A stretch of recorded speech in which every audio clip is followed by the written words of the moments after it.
Alaska was the father of modern advertising, and he's been recognized as such across a wide spectrum of educators and advertising men. And I spent my career at the company which he founded, which upon his retirement became Foote Cone and Belding. And when I became head of the company, I started to accumulate all the data I could about Lasker, Lord & Thomas, in the early days of advertising. In one instance, this gentleman describes Lord & Thomas, Albert Lasker's agency, as the following. Lord & Thomas has been a university. That is all you can say for some of the best advertising men in America who have taken a course, you might say, in the University of Lord & Thomas. I could name you right in this town, Chicago, a dozen different agencies, the heads of which were Lord & Thomas men in their days, successful, good-sized agencies, also in New York. And then as I poured through the material of Lord & Thomas and Albert Lasker, I learned one lesson after another on how to approach it, principally in new business. It was fantastic how he could get new business, and he said repeatedly that when he really worked at it, he could get any business he wanted. And that in one period of time, when he was younger, he'd gotten 80 accounts in a row. It was unheard of. Lasker saw his role as really quite simple. He was providing a service to increase his client's profitability. And that's what he did, constantly tried to do. Whether it was to bring out a new product, whether it was to repackage a product, whether it was a pricing deal, whether it was a promotion deal. How do you increase the profits of your client? And you use advertising and marketing to help them do that. You aren't selling advertising, you aren't selling marketing, you're selling profits.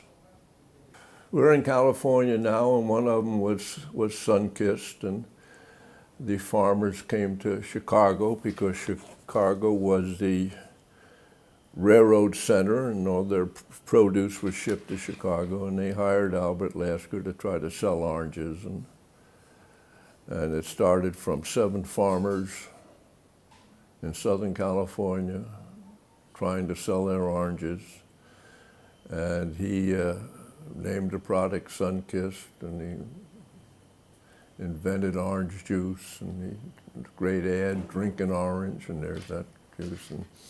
And today Sunkist is a $4 billion enterprise worldwide, and so that was one of them. Another was Pepsodent, and they became the largest selling toothpaste in the world because of positioning they had, and the doctors Mayo said that Pepsodent was responsible for the improved dental care of Americans because Amos and Andy, one of the programs that Pepsodent sponsored, carried the legend. Brush your teeth twice a day, see your dentist twice a year.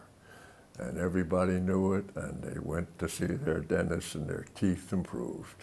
And it became #1 seller in America. Palmolive soap, same thing. Sold beauty care, schoolgirl complexion, #1 sales. Kleenex and Kotex. Kotex, a very difficult advertising proposition to women because of the delicate nature of it all. #1, and just changed women's lives. He introduced national advertising to presidential campaigns when he handled Warren Harding's campaign in 1922. He was a staunch Republican, Lasker was, and Harding, I believe, won the presidency with the largest majority ever. And he went out and got Lester Armour, who was one of his clients, and William Wrigley, who was a friend, not a client, to join him. And they ran the Chicago Cubs for about 10 years. Lasker suggested that the new Cub Park be named Wrigley Field for his friend, because he thought it would help the sale of gum. Chicago became the fountainhead of modern advertising because Albert Lasker, Walter Dill Scott, and others, John Kennedy, Claude Hopkins, were all there in Chicago. And Lasker grabbed it, fashioned it, trained people, hired these people, and educated American business on modern advertising, which is the most powerful selling force in the world. And he did it with his compatriots. And it happened in Chicago. You know, there have been marvelous agencies here in Chicago. We talked about Lord and Thomas, and then Foote, Cone and Belding followed that, and Leo Burnett. I mean, you can't be any better than Leo was at his prime, and there's a string of them that all prospered and contributed mightily to it. Chicago can feel very proud about their advertising heritage, and Chicago should really claim this role as where it all started.